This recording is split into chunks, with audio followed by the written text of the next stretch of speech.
ආයුබෝවන් ඔයාලට. ඔන්න අද මම ඔයාලට ගෙනාවේ වෙනස්ම විදියකට රසයට නූඩල්ස් හදන විදිය. පුංචි වෙලාවකින් ඔයාලට හදන්න පුළුවන්. විනාඩි 10ක්වත් යන්නේ නැහැ. හරිම ඉක්මනට ලේසියෙන්ම උදේ කෑම රෑ කෑම ලෑස්ති කරගන්න පුළුවන්. ඉතින් අපි හැමදාම එකම විදිහට හදන නූඩල්ස් එක අද වෙනස් විදිහට හදලා බලමු. හරිම රසයි, හරිම ලස්සන පාටට සුවඳට තියෙන නූඩල්ස් එකක්. ඉතින් අපි දැන් බලමු කොහොමද හදන්නේ, මොනවද අපිට ඕන කරන්නේ කියලා. ඕන කරන දේවල් වල ලිස්ට් එක පුරුදු විදියටම ඩිස්ක්‍රිප්ෂන් බොක්ස් එකේ තියෙනවා. මම දැන් මුලින්ම මේ පෑන් එකට එකතු කරනවා තෙල් මේස හැන්දක්. තෙල් ටික හොඳටම රත් වෙනකොට එකතු කරනවා රට ලුණු ගෙඩි භාගයක්.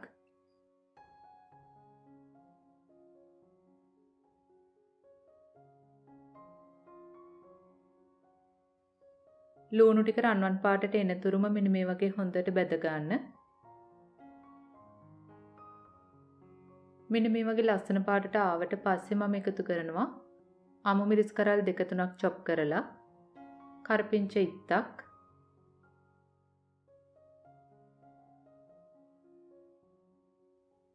ඒ ටික හොඳට බැදෙනකොට අපි එකතු කරන්න ඕන වතුර. නූඩල්ස් පැකට් එකේ තියෙන විදිහට ඔයාලා වතුර එකතු කරන්න. මම දැන් එකතු කරනවා වතුර මිලිලීටර් 250ක්. ඊළඟට මම එකතු කරන්නේ රස අනුව ලුණු, කෑලි මිරිස් තේ හැඳි භාගයක්, ගම් මිරිස් කුඩු තේ හැඳි කාලක්, මස් කරි කුඩු තේ හැන්දත් තේ හැඳි දෙකත් අතර, මිරිස් ලුණු 3-5 කියන දේවල් ඔයාලගේ රස අනුව අඩු වැඩි කරගන්න පුළුවන්.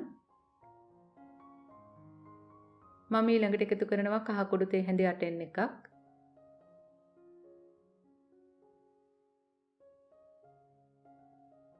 වතුර ටික උණු වෙනකොට මම එකතු කරනවා බිත්තර 2ක්.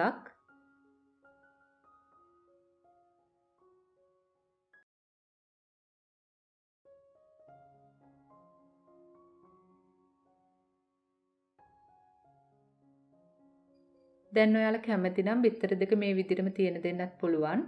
එහෙම නැත්නම් මෙන්න මේ වගේ පොඩි පොඩි කෑලි වලට කඩා ගන්නත් පුළුවන්.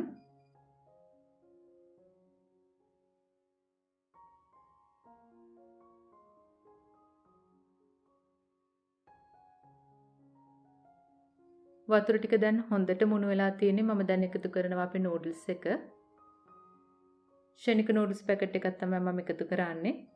මේ වෙනුවට ඔයාලට කැමති ඕනම නූඩල්ස් එකක් ගන්න පුළුවන්. සාමාන්‍ය නූඩල්ස් ගන්නත් පුළුවන්. සාමාන්‍ය නූඩල්ස් ගන්නව නම් වතුර ප්‍රමාණය වැඩි කරලා ඔයාලට හදා ගන්න වෙනවා.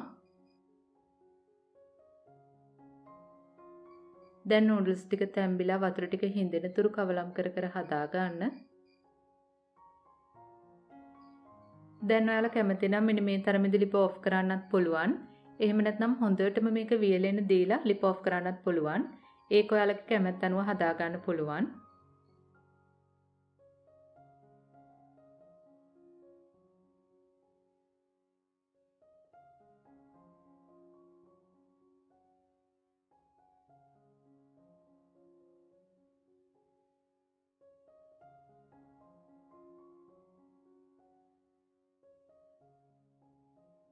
මම දැන් ලිප ඔෆ් කරනවා. මෙන්න මේ වගේ තමයි අපේ නූඩල්ස් එක තියෙන්නේ.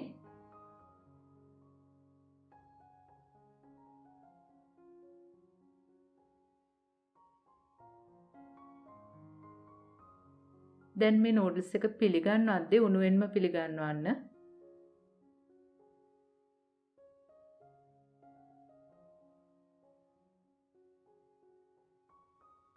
මෙන්න මේ වගේ හරිම ලස්සන පාටට රසයට තියෙන නූඩල්ස් එකක්. පුංචි දරුවෝ ඉන්නවා නම් එයාලත් ගොඩාක් කැමති වේවි. ඉතින් පුංචි දරුවන්ට දෙනවා නම් මිරිස් 3-5 ප්‍රමාණය අඩු කරන්නත් පුළුවන්. ඉතින් ඔයාලට මේක වෙන වෙනම හදා ගන්නත් පුළුවන්. පුංචි වෙලාවයි ගත වෙන්නේ. උණුවෙන්ම රසයට කන්න පුළුවන්. ඉතින් උදේ කෑමට රෑ කෑමට දවසේ ඕනම වේලකට ගැලපෙනවා. මීට අමතරව ඔයාලට මස් මාළු එළවලු වර්ග එකතු කරගන්න පුළුවන්. මම අද කිසිම දෙයක් එකතු කළේ නැහැ. ඒ වුණාට ගොඩාක්ම රසට ගොඩාක්ම සුවඳට ලස්සන පාටට හදා ගන්න පුළුවන්. ඉතින් සමහර දවසට අපිට කෑම හදන්න කම්මැලි හිතෙනවනේ. ඒ වගේ දවසට මේ විදිහට හදලා බලන්න.